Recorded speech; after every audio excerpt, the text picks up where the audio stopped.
And today, before we go farther west and south, we're stopping to take a look around in Lunenburg. Lunenburg is a UNESCO World Heritage town. I think one of only 2 in the world. And of course it's well steeped in history. Known for the schooner Bluenose, a fishing schooner that was so fast that it would beat all the other fishing schooners to the fishing grounds.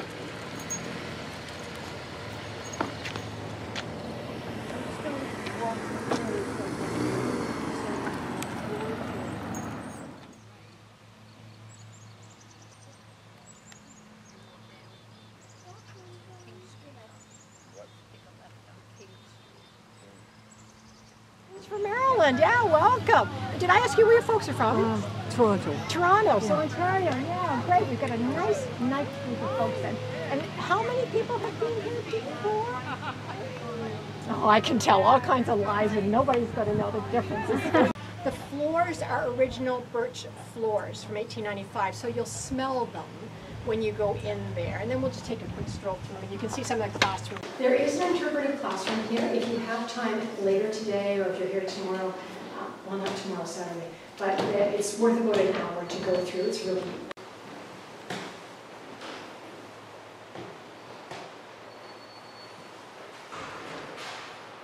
You can see this is where the children were to hang their jackets and coats. So what they did not want grubby little hands all over the plaster walls. So they put the wainscoting high enough that the hands would touch and work rather than. This fellow was a self-taught architect, and he built the plans for the Bluenose. This is the library.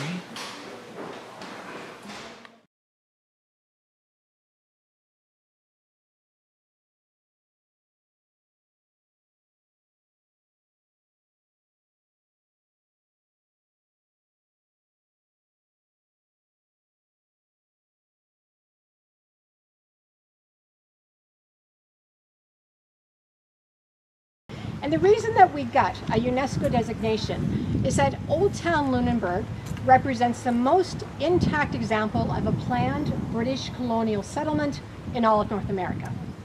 So Savannah, Georgia has a little bit of this, Quebec City has a little bit of it, but there's nothing as intact as what we have here in Old Town. And within Old Town Lunenburg, there are 400 buildings.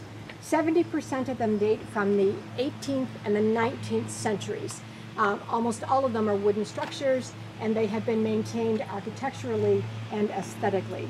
And for 269 years, which is as long as this town has existed, we have been primarily reliant on one industry, and that is fishing and shipbuilding. So fishing and shipbuilding was so influential in the architecture. And this is a great example. We call this the Wedding Cake House. It was actually the home of the second mayor of Lunenburg, Mayor Alan Morash. And he wanted to have a home built that would show everyone in the town just how much wealth he had. He was a classical musician, actually. Here, one of the first things they said is welcome, very nicely, of course. And then here you go, 500 feet of wooden logs or board, 250 bricks, 250 nails, go build yourself a house. So this is the kind of thing they were building. Now this one's had quite an expansion because originally it went from the civic number 57 here to between these two windows. So this one has in fact been lengthened. But you can see what the lot size was, more or less. Very small. And for any of you guys close to 6 feet, this would not have been comfortable for you because it is floor to ceiling about 6 feet, and that's actually the original height within this house. Seelig family in the mid-1800s. 8 generations of Seeligs have lived in this house. Wow. Wow. So not so unusual that the surnames survive, but very unusual that one family associated with one house for so long. 1791. And the Georgians, there are many Georgians around town. The way you recognize them is that they have this very symmetrical plan to their building. So there's a center door and then 6 over 6 pane glass windows. So you see the glass windows, they're all the same. They go around the first floor exactly the same way around the second floor and so on. So they're very superstitious. You see, like no one ever wants to admit it, but if you're superstitious, you have to admit it, because if you don't, something bad is going to happen. So I am superstitious. A lot of Nova Scotians are superstitious. In this house, they were doing a renovation. They were adding an ensuite bathroom, and they opened a wall. And when they opened the wall in here, what they found in the wall was a shoe, one shoe. It was a leather shoe. It was about this long. It was shaped probably to a man's foot, no shoelace or anything like that, very old shoe. And so the folks who live here, the woman who lived here with her husband, she said, well, this is an amazing find. We should take it down to the Fisheries Museum. They'll want to display it.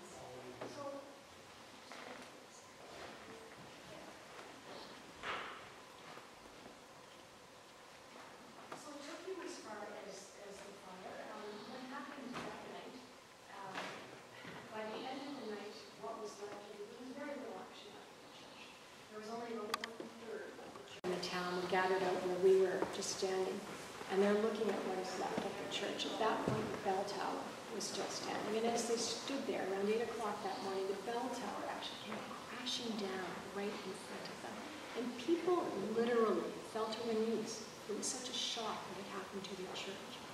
So now they're left with a really big decision, because this church is a National Historic Site of Canada. So what the congregation had to decide is, what do? We have very little of our church left. Do we just plow? So when they did the restoration, those pieces of glass were given to a stained glass artist who lives not too far from here, along with the new glass. So they rebuilt those pieces of glass, rebuilt into the new stained glass windows. All of the wood, of course, was done as it was before the fire. A couple of things to note about the design of this church. If you look up at the ceiling,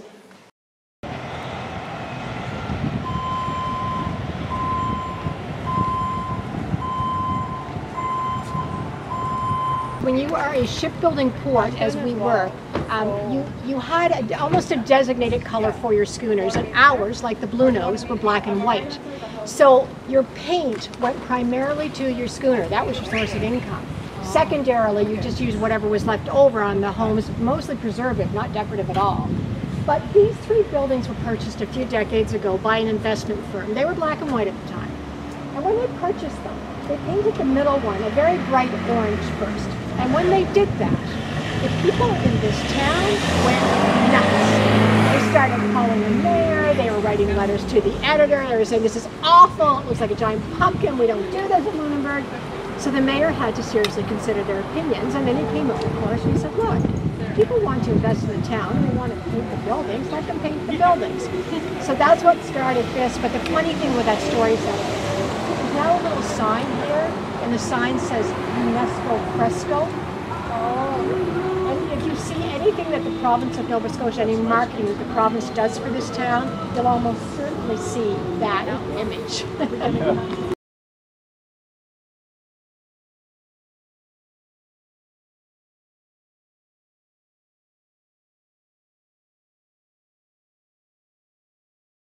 They stacked them 4 per side. So then the Bluenose would sail away from here. They'd sail her about 700.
they got her on a pretty strict diet now.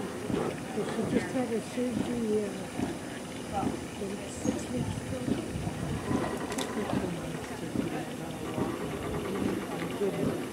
Yeah, she's nice and trim and slim. Yeah, Jennifer knew as soon as it happened, she'll go way in trouble with her weight. I think she was 127 pounds. Should be about 80. So there.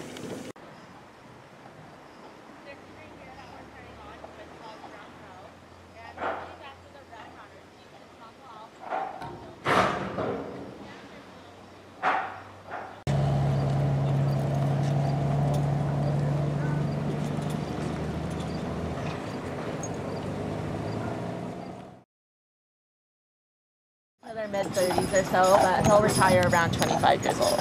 And what type of a horse is he? He's a Belgian. So he's about 1,800 pounds. They can get up to like 2,600 pounds. So he's about mid-size for his breed. Yeah. He's a very good boy. Belgians are known for their blonde hair and like their chestnut colored coat. Yeah, they're beautiful animals. They are. They're so beautiful. Jake's my favorite horse, but don't tell him. He'll get jealous. Parents aren't supposed to have favorites, apparently. Good boy.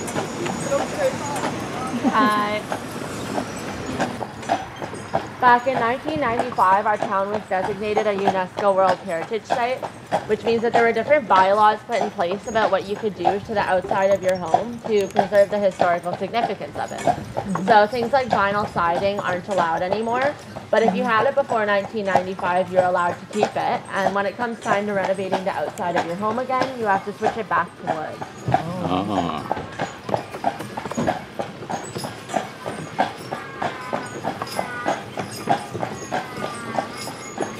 You guys, back in the day, fishing was a very dangerous job, and they never knew if their husbands were coming home from work. So the wives would go up to their peaks or their walks to see when their ships were supposed to come back, and they knew that if the ships didn't come back, that they were going to be widowed.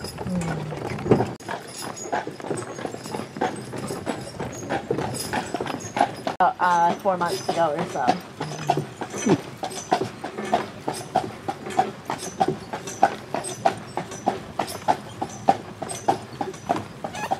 Oh boy, Jake. But they still call it the new edition today, 100 years later.